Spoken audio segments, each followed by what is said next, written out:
Hi guys, and welcome back at Guerrilla Exhaust. Back because we already been here multiple times. Actually, in the previous video we discussed or actually showed you why Guerrilla Exhaust is our choice, what their value is. We discussed the hardware, the valves and the actual exhaust and all the possibilities. So if you want to know more about the hardware, make sure to check out the description of this video so you can check out what it's all about. But today the day has finally come that we have brought our cars, namely the Cupra and the M4, to get the complete overhaul, to get the Guerrilla exhaust system fitted. So for now, let's hear how those two sound like in the stock form.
Okay, and fast forward into a couple of weeks later, we are here again at Guerrilla Exhaust to pick up the ready product. Stay tuned for technicalities. We're gonna put the cars on the lift and show you how those Guerrilla bypasses work. But first, the most important bit, I'm very excited to hear how they sound like. Yeah, let's go for the M4 first. Yeah, let's go for the M4. Cool. I have the Cupra, so we're gonna hear it a bit later. It comes with a remote, and again, we'll show you the technicalities later. So let's get it started. Am I excited or not? Am I excited enough? Should I stand away a bit because maybe it's gonna be a bit loud? Wait! I want to film that as well. Wait!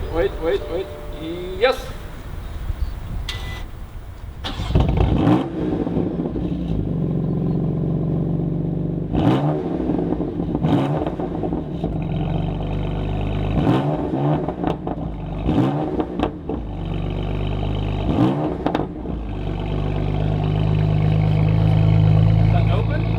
Yeah. It's actually good. Have a go? I can't hear it.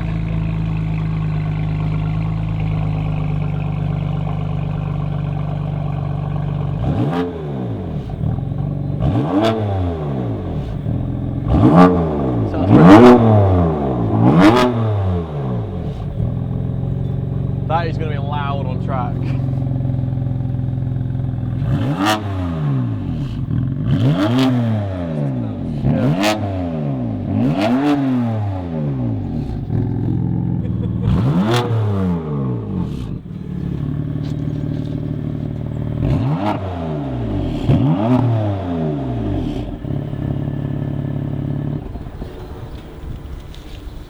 I like.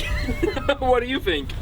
I think it sounds good. It sounds really good. I think we have achieved what we wanted to achieve. The most important bit is that you can hear the difference when it's open. Yeah. We have, and we still have kind of stock sound when it's closed. So it's perfect. This is exactly what we wanted. So let's see how it sounds like in the Cupra, and I think it's going to be a bit louder. Yeah, it's your turn this time. Okay, this one, the A was open, Yeah. the B was closed. So should I start with Start open? with open, yeah. Start with open. Oh, bucket seats.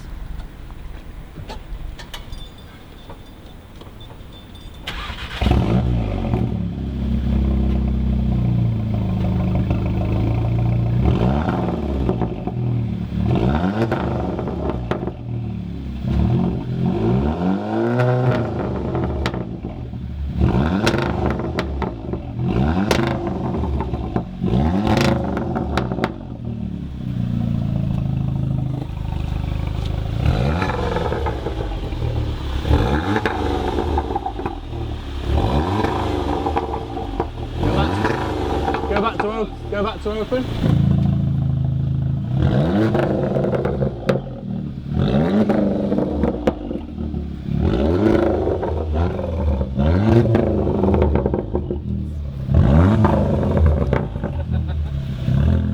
Again, perfect. I don't know how it sounds like from outside. Your turn. Okay. You do some revving. So is it open right now, yeah? It's open right now. Let's see, let's see, let's see. Ah!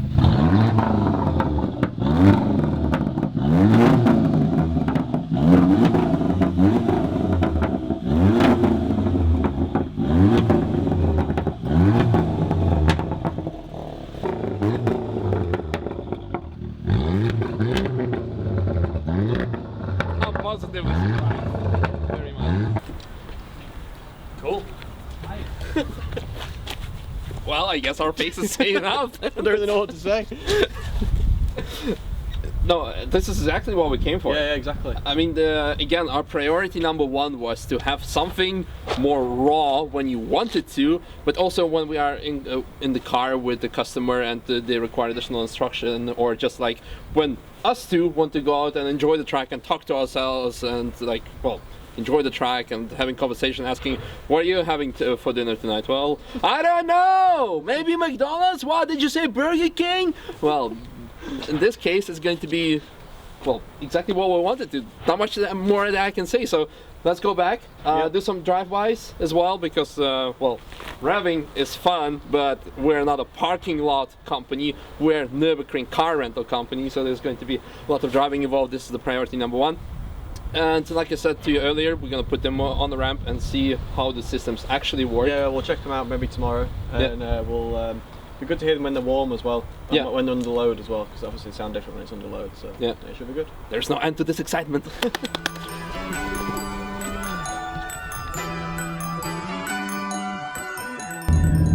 Meanwhile, we are back at our beloved Nürburgring, and as you can see, I also got a haircut, because the next couple of moments you're gonna be enjoying some close-up shots of me, but most importantly, some sound checks from inside the car. Currently we're cruising down the Nürburgring Boulevard, so the valve is closed.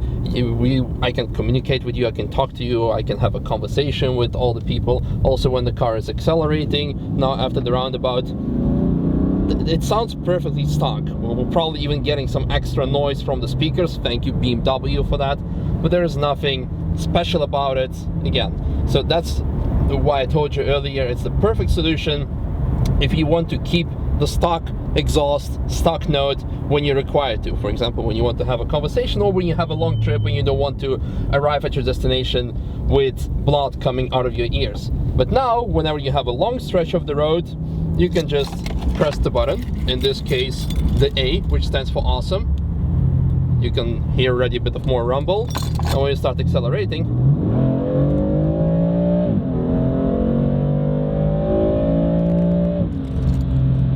you have a bit of a more bass, more tone. It sounds a lot better. Again, the stock muffler is still present, there is just a bypass, so it just gives you that extra note that you would otherwise only get by replacing the muffler.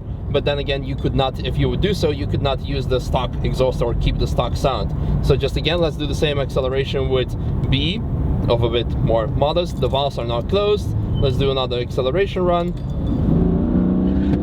And now open mid acceleration.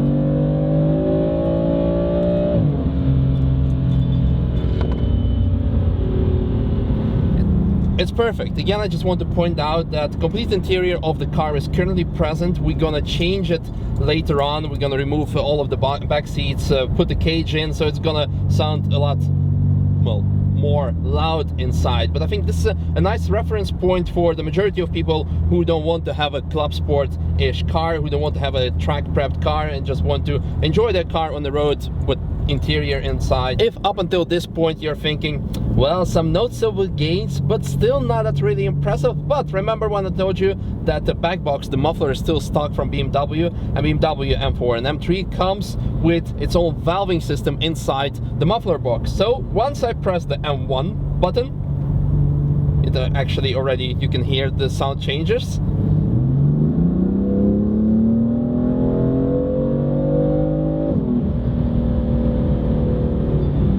And it becomes even a bit more louder.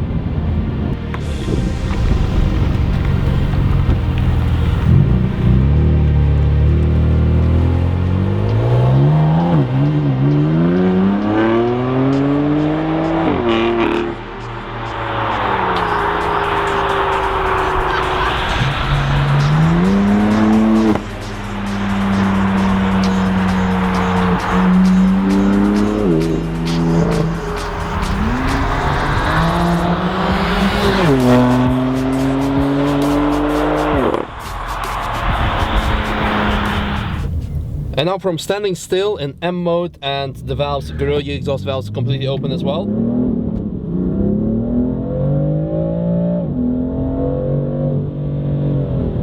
Well, all I can say, it adds that extra note that you would want from the exhaust. If you want to go even further, what we are going to do, we're going to take out the interior, so inside the car is going to sound a lot more louder. But if you personally want to keep the interior stock but add even extra sound to your exhaust, you can take out the mid muffler, the mid box, or even cats. And this is something what we've done to the Cupra. So let's have a closer look or closer listen to that one.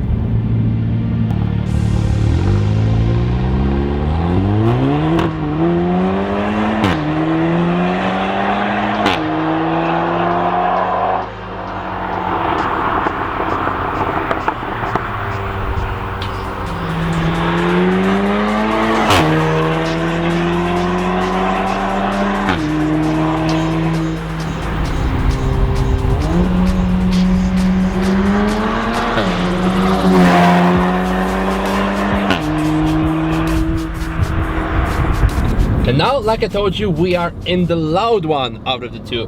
Let's start with the same scenario. First, cruising down the Nürburg Boulevard, valves are closed. Just a reminder, this car has the mid pipe or the mid muffler delete, so it should sound louder, and it will once we open the valves, because at this point it still kind of sounds stock, almost the same like stock, pretty much the same. I cannot remember that it would sound less loud, or what I want to say, it's not again obnoxious. I mean, you can just drive with it and you hear a bit of rumble, because again, there is no interior in the car as well, unlike we had in the M4. Tom, who is currently filming, drove yesterday back with this car for 200 kilometers, and I can have a look at him. He doesn't have any blood coming out of his ears, so he's totally fine. So I think there's that.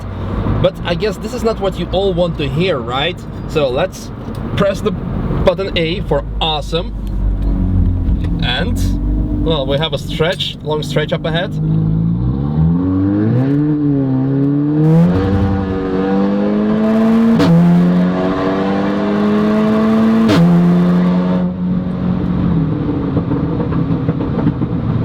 And that's the most fun bit.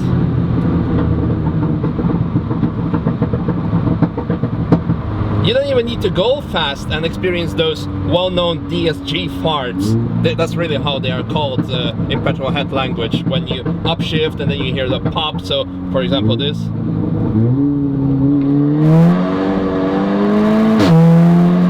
They're very loud, but the most fun bit, I mean, if you're a poser or a racer, and if that's the only intention, well, also if you just like want to feel 18 like I do right now, you just like tap the throttle, it puts fuel a bit in the exhaust, which gets ignited in the exhaust, and then pop, pop, pop. You can just do it the whole day. We can just like cruise here, way below speed limit.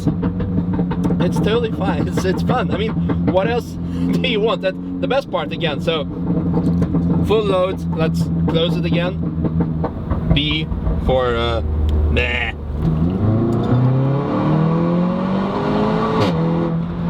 And it sounds again stock, and like even by keeping high revs, I can still talk to you, and there's like no issue at all. And again, open, because I also when closed, let's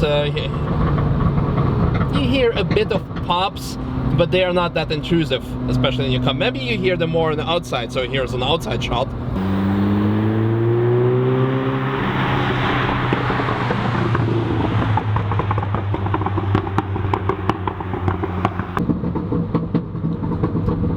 They sound a lot better when it's open. Just a quick disclaimer for people who are going to say, oh, why are you cruising down the Nürburgring Boulevard and not on Nürburgring itself? Because the track is closed for 2 months for winter stop. So the only thing we can do are the things that we're doing right now. And again, like I told you with M4, probably like 90% of the people are not going to use their cars on the track at all, but just like enjoy it either on a boulevard, or you know what's even better? You know what's even better? What's the best exhaust comparison sound? Yep.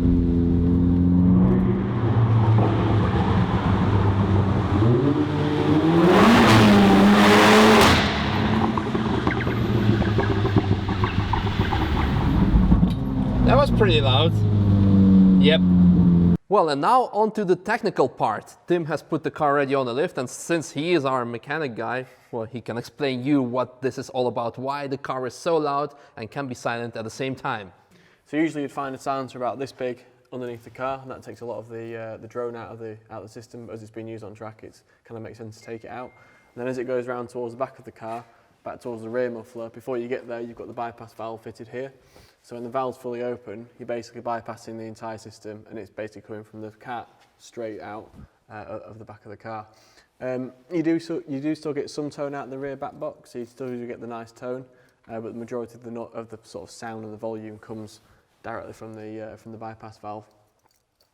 So basically you have the best of the both worlds. Exactly. If you want to have a straight pipe, you kind of have a straight pipe, yeah, but still that obnoxious tone of a straight pipe gets taken away by the back box. Yeah, you still get a nice tone to it, and like you get the rasp and a few pops and bangs, which is what the back box is doing. It's creating back pressure basically, so that's how you get those noises. Yeah, absolutely. And then again, if you want to just cruise around or make a long trip, you just close the valve. Exactly, close the valve. And then it just... Yeah, I mean, it's literally just a press of the one button, and yeah, it just closes it, opens it really quickly, no fuss at all.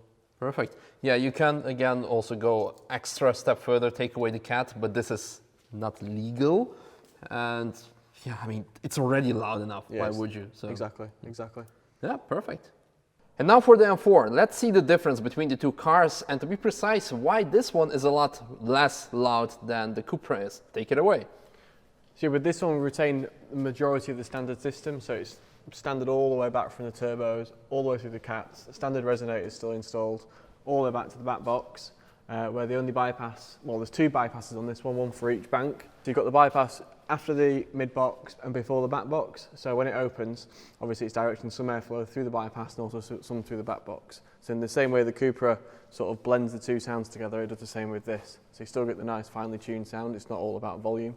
Exactly the same way as the Cupra, you've got the stainless tube where the bypass is welded into. And as you can see, if you look into the sort of deeper areas of the bypass valve, you can see it's all waterproofed. So there should be no concerns running these in any weather, to be honest. Obviously, they're going to get tested well this year on the Nürburgring, but we don't expect any failures.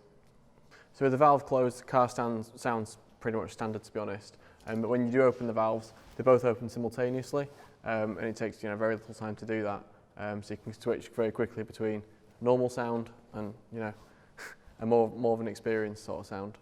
Well, thank you very much, Tim, for this technical info, and I guess this concludes our video on Guerrilla Exhaust valves. All I can say, it offers the best of both worlds. In the morning, you can leave the valves closed, sneak out of the neighborhood without waking up the neighbors, go on a track, open the valve, enjoy the performance out of your car, or alternatively go to McDonald's and be the king of the McDonald's parking lot. I don't know, whatever floats your boat, and in the evening go back home and without upsetting the neighbors. But for us, the most important bit is that we can, again, enjoy the sound of the cars and alternatively close it on the track without losing performance, and communicate with clients by instructing them on the most exciting but also sometimes dangerous racetrack in the world.